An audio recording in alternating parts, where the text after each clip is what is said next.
welcome back for part 2 of the 4-star books of the year. Yes, I did decide to break it in half. It was just getting too long. So here we are for part 2, the second half of all of the 4-star books of the year. This is my longest list of the year, so I'm sure it's going to be another long video. Let's just jump in. So to kick things off, we've got the Modern Witchcraft Book of Moon Magic, Your Complete Guide to Enhancing Your Magic with Power of the Moon by Julia, Halina, Hadas? I don't know names. So as the title would suggest, it covers pretty much every type of moon you're going to encounter and what you would expect. There are various spells and correspondences, which can be pretty helpful. I was surprised at how much information was packed into this book, but there was, of course, no conclusion, which is just a little bit like, meh. I don't know why we can't just like end off the book, you know? But this is one that I definitely really like, and it helped me a lot for my current book I'm working on, because this is one of my reference books that I used. Next, we have got Practically Pagan, an alternative guide to health and well-being by, again, with the names, Irisanya. I'm probably saying it wrong, but you know what? Whatever. So this is an introduction to repairing your relationship with yourself. It's got tips for a variety of issues that may arise as you begin this journey without really overstepping or making bold claims as to what you should be doing. Overall, it's a pretty good read. It's a little simplistic at times, but also that might be exactly what someone needs. Like if you've never ventured into like dealing with your health, it has some good starting points as a witch. Next, we have got The Complete Idiot's Guide to Buddhism by Gach. This is a crash course in Buddhism, and I loved it. It's filled with a lot of information covering the history, basic beliefs, and a few things to try at home. This is definitely a good book, but it can get very overwhelming because it is so packed with information, and it's not a small book, but it is definitely worth a while. Like this one actually took me weeks to get through, which is saying something because I usually read a book a day. And this took a long time because it was just so much, but it was very well written. Next, we have got Yoga Through the Year, a seasonal approach to your practice by Jilly Shipway. That first name trips me up every time because it's like I'm used to Jill, but the Y at the end just trips me. Anyways, this book goes through the Wheel of the Year without naming the usual pagan names for it, but like the themes are there, you know, like between like the summer solstice and the autumn equinox is this one, you know, it doesn't use the name, but whatever. So for each one of these times of the year, all 8, there are unique yoga routines to do, a guided meditation, a tree linked to the particular season, and some meditation questions to consider. So this is one that, again, yoga can be a little difficult at times, but I think it can be helpful. Like some of these, I don't think they were really too hard, honestly. I absolutely love the little stick figure dudes that are there to show you what to do. This is one of those books I had a really hard time giving back to the library. Like I wanted to just keep it and do the yoga. It's one I think it would just be a really great way to incorporate a change for the Wheel of the Year and just add that as like a little thing to do in like the morning or the evening. And again, the routines really didn't look terribly complicated.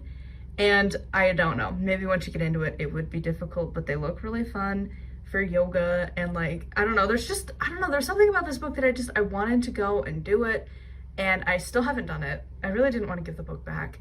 It's one that I'm like, I just need to go buy this so I can just do it throughout the year. Next, we have got Get Rooted, Reclaim Your Soul, Serenity, and Sisterhood Through the Healing Medicine of the Grandmothers by Robyn, Moreno, something like that. So this is a memoir, which I know you're thinking, but you usually hate memoirs. I know, but this is a memoir about the author's experience learning to heal her relationships. And like this book, I'm definitely not the intended audience. It is heavily geared towards the belief system from Mexico, and that's how she writes it in her book, so that's what I'm rolling with. And like the stories and reading about it, it was super duper interesting, but also I was kind of left feeling super awkward because I am an outsider, and so it's just kind of like the discussion mainly involved like stick with your own and like just like stick with your own people, and I'm not a huge fan of that. Like the globe is getting very much more connected anymore compared to even 100 years ago. Like we're very connected. You can work in like a different country and you don't even need to live there anymore. Like, the world is getting far more connected. So I have a hard time with this, like, you gotta stick with your own kind. Because also it feels creepy that like only certain groups of people are allowed to say that. So I don't know, it left me feeling very awkward reading through it. But it was really interesting to read because I am always intrigued with Mexican culture and just like Latin America in general. Like, it's a part of the world and like a culture that I'm very curious about. But yeah, like, it's a good memoir to read through, but definitely if like you are of that heritage, you will probably get a lot more from this than I did. Next, we have got Candle Magic, A Witch's Guide to Spells and Rituals by Lucya Starza, again with these names. So this is an introduction into the topic of, oh my god, you guessed it, candle magic. So it's a good starting point. I always have to mention it. I'm a bit miffed about consent, or like this book, she really was very dismissive and just kind of lacking it when it comes to magic. But also there's my usuals, there is no conclusion and no references. So like, they're good, but also like, I don't know, it could have been better, but there's been a lot worse. I think the main thing is like, I don't love her dismissive attitude when it comes to consent. Like, why is that a bad thing? You should enjoy that. You should want consent in all areas of your life. Next, we have got True Refuge, Finding Peace and Freedom in Your Own Awakened Heart by Brach. So once again, bit of a memoir. It's a combine of her experience from her clients with the premise of RAIN, R-A-I-N, and it is a form of mindfulness used to cope with various situations. It's interesting to read about. The premise is basically just drop into your body, notice the sensations, follow your thoughts to the root, and then work a positive affirmation kind of a thing. Like, it's definitely a lot of a Buddhist approach towards things and just, again, beginning into mindfulness. There was some pretty good like kind of affirmations to do and stuff. I was surprised that I liked it considering I don't love memoirs, and like I also usually don't love mindfulness too much because it's never been particularly helpful for me, but I ended up really liking this one. Next, we have got Llewellyn's 2025 Herbal Almanac by obviously Llewellyn. It's a lot of authors who contribute. So the Herbal Almanac goes over a variety of plant things like gardening, cooking, and there's a bunch of stories along the ways. So if you're into plants, this is a great resource for you. There truly isn't much of like a witch base to this book as much as more like gardening and cooking, but it still has some good information. Also, this one in particular had a lot for micronutrients in plant-based foods, which is awesome as a vegetarian and mostly vegan. Like, I love it. And also it had an interesting pizza dough recipe that apparently I wanted to try, but I never did get around to trying it before I had to return it. Next, we have got Fairies, A Guide to the Celtic Fairfolk by Morgan, and that last name that I never know how to pronounce. So this is another, she has 2 books with such a similar title. I don't know why she didn't think to change it. Like, I already just, in the recording of this from part 1 to part 2, I have learned that I have to change my next book title because my next book apparently it already exists, and I'm like, damn it. So like, sometimes you just gotta think about your titles just a little bit. I don't know, maybe she didn't have a control over it, maybe it was a publisher, but whoever was in charge, why did you do that? Because she has fairy, and then you have fairies. Just, I know it's such a thing, but it was so obnoxious. Anyways, so this one mainly focuses, again, she's very much an academic writer, so there's an academic view of the fairies. It's very much written like an essay. There's a lot of information covered. You know, it's going over like fairies from Irish, Welsh, and Scottish. And actually there was a few call-outs even to the Norse, which was very surprising. But her writing is boring, but I got to admit that like it's a me problem, and she does have a lot of information. And it is like the opposite in a lot of ways to Urban Fairies, because that one was like super casual and really fun to get through. And this is like boring, academic, but you need both, and they complemented each other fairly good, actually. Oh, I've tried to get through this book so many times. I kind of forgot that I actually read it this year. That's how this world has been, because I actually listened to this, I think, as an audiobook. So, but I own the book as well. Big Magic by Elizabeth Gilbert.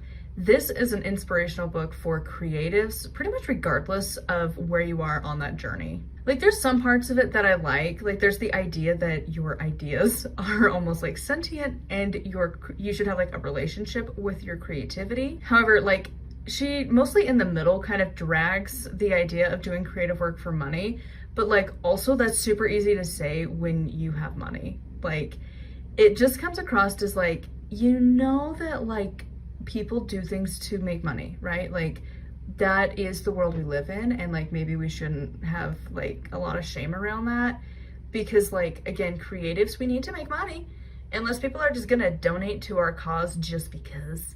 Or like, otherwise you won't be able to do your creative work because you're going to be spending all of your energy and time trying to make a living. Like, it just, I don't know. She talked about how it was like, if you're doing creative work for the money, like it's just going to drain it. And it's like, actually, no, I've had the opposite effect. And also you had the opposite effect because she's the author of Eat, Pray, Love. So she is not hurting for cash, obviously. And it's easy to say that money doesn't matter when you have it.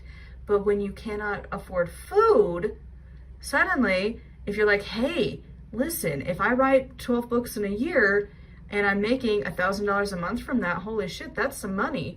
Like, that's a very different experience than like, I'm sure she's probably at least a multimillionaire, honestly. She might have spent it all, but she made a lot of money and has a lot of money. And she might have even started with some money to begin with anyways.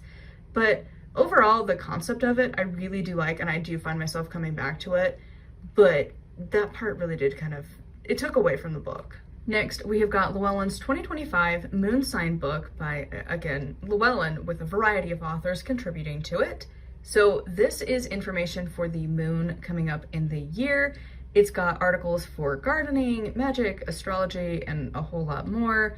Like, there's a variety of, like, there was one on like eggplant and another one on like the moon and void. So you got a little bit of everything in here. Next, we have got the Essential Book of Chakras, Balance Your Vital Energies by Julian Flanders. This is a fantastic resource on the chakras. It discusses each one and includes meditation for each one. There is also a section for yoga and foods associated with each one, which I really enjoyed. Next, we have got the Declutter Challenge, a guided journal for getting your home organized in 30 quick steps by Cassandra Aarssen. While I did not like her other books, this journal, which feels weird to rent from the library, but here we are. So this one, I feel like actually really walks you through the shadow work that's involved in decluttering, because you did not clutter without a lot of emotions. And like, it can range from a variety of things. Like, when you're poor, you tend to be hoarders because you don't know when you're going to have money to buy things again. And so like, it's always like the rich people that tend to be minimalist unless you really work on it. Because poor folk, we are team, I can use this somehow because I know I cannot afford to buy something in the future. So like, I have something, I could probably use it so I don't have to worry about spending money in the future. I'm helping future me by saving stuff. But then you have a house full of crap and like half broken things, and like, it's awesome. So you have a lot of emotions to work through. Plus, like, if you've ever had like somebody die in your life and then you inherit their stuff, like, then you've got a whole bunch of emotions with that, because you're like, well, how do you get rid of like your grandma's kitchen table that you grew up eating all of your family meals there?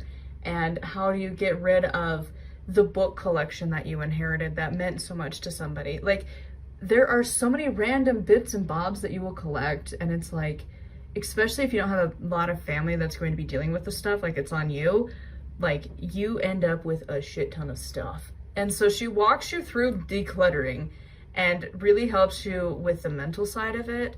And then of course I still refer back to her channel for like how to actually like deal with once you've decluttered.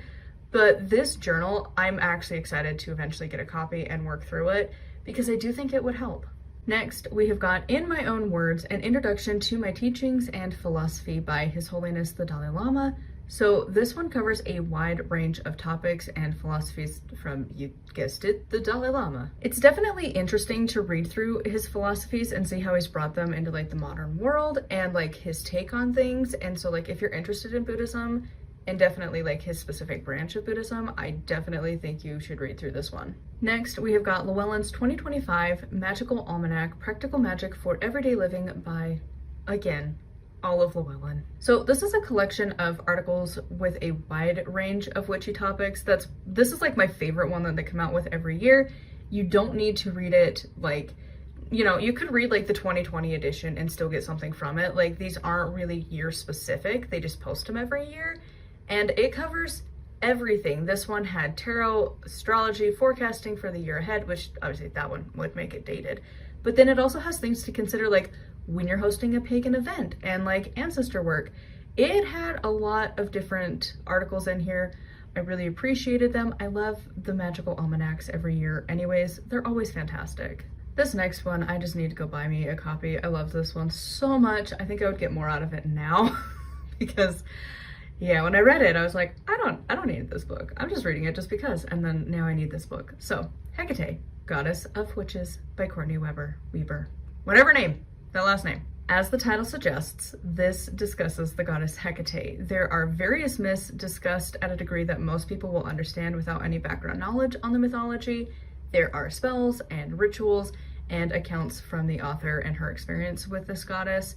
And like, I literally wrote, I'm like, it's good. Like, I don't know, I don't personally work with her, but like if I decided to, this is the book I would grab immediately, and then here I sit. So now I need this book.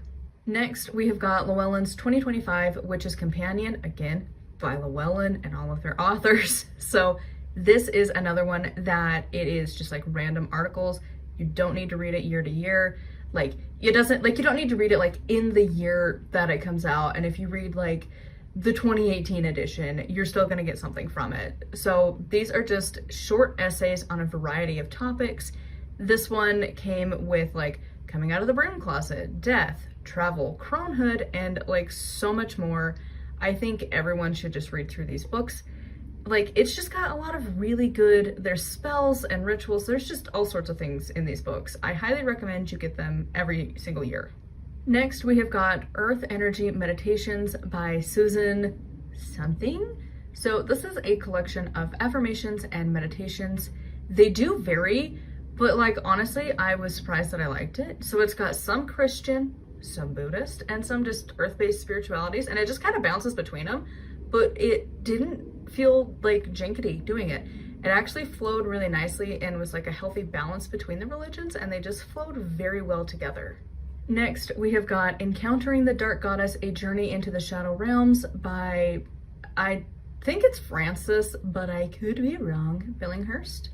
So this book discusses the concept of the Dark Goddess, but then also goes into 13 specific deities. It includes their myths, how to work with them, associations, and then there's usually either an exercise or a meditation. This is the sequel I wanted to Journey to the Dark Goddess. It's so good, and I absolutely loved the section on hell. Next, we have got The Hearth Witch's Everyday Herbal, A Concise Guide to Correspondences, Magic, and Lore by Anna Franklin. So again, this is a reference book. It's definitely not a cover-to-cover read because, like, it's a lot, by the way. If you do that, just plan accordingly because it's rough. But it's really good as just like a book to have on a shelf because it includes a variety of like common plants you're going to come across. It has their name, correspondence, lore, magical uses, food or household uses, cosmetic uses, home remedies, and cautions when applicable. Next, we have got The Cookbook of Shadows, which I love that title. Simple Recipes for Powerful Magic by Melanie Marquise.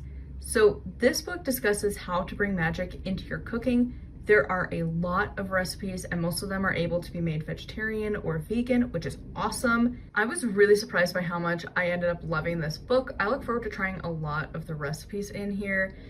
Next, we have got Norse Mysticism, an exploration of Viking traditions and magical practices by a person. This is a brief introduction to everything Norse. It includes the gods, celebrations, history, runes, and so much more.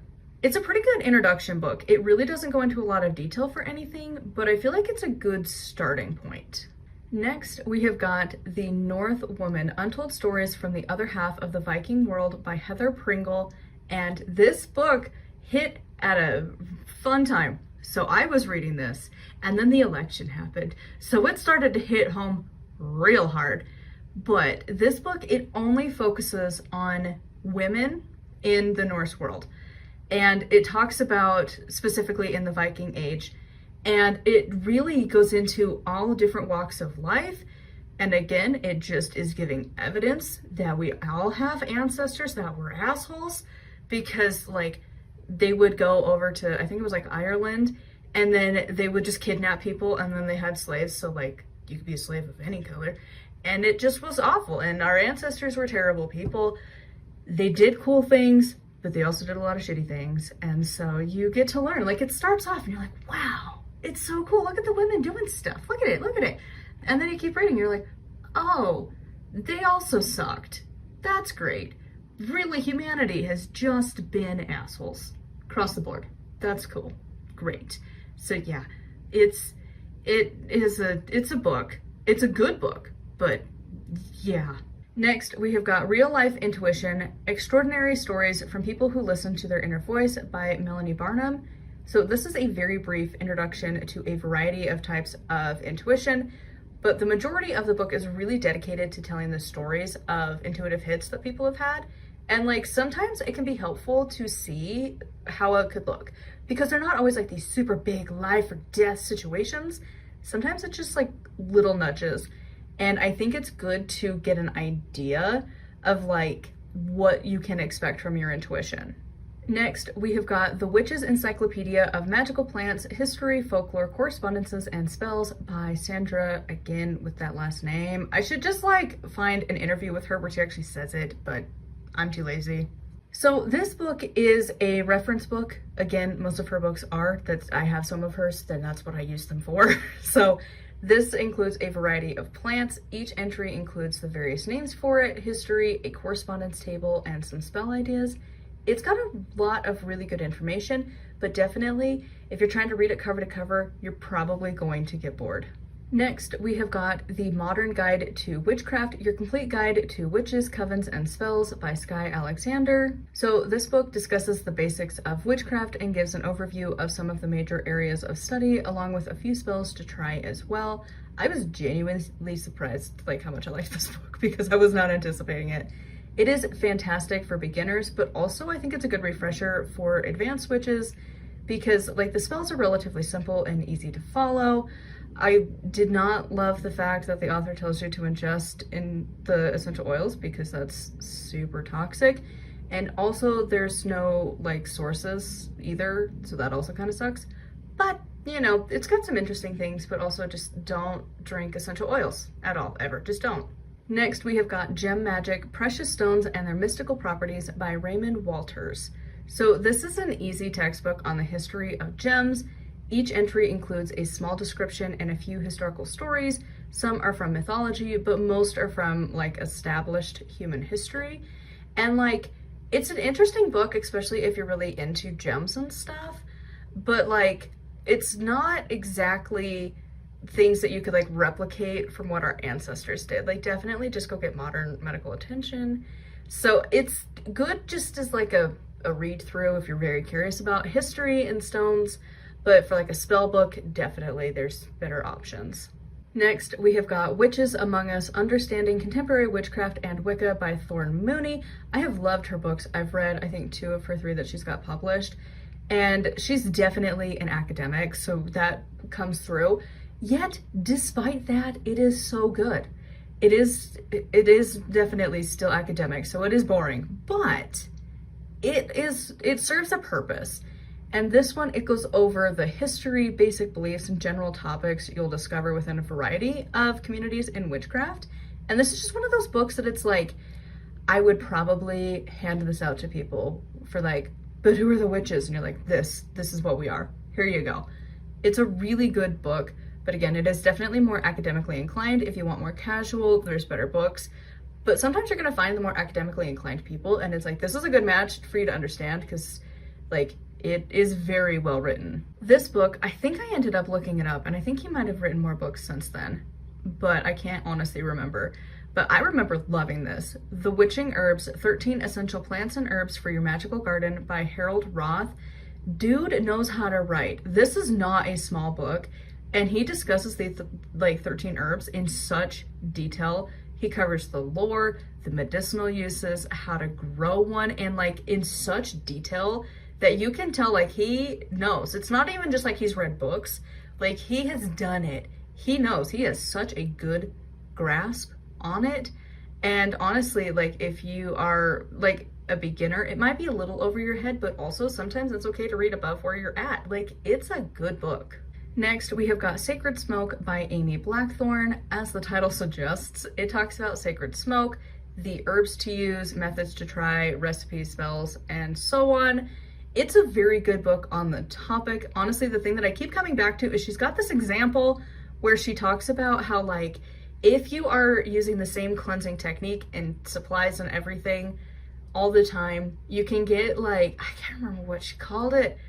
I think I might have wrote it down. Okay, yeah, she just called it an Oogie monster, but it's like you risk like developing like a magically resistant version of like the gunk energy in your house. And okay, actually I wrote it down because I loved this example so much, but she changed it to Bob. So it's like, you reach for the polka dot plant for this job, and every month Bob sees you coming with your polka dot bundle. He laughs because Bob is immune to polka dot smoke. If you aren't getting the results you want, you've got to change up the program. If you use rosemary 1 month, try fir needles the next.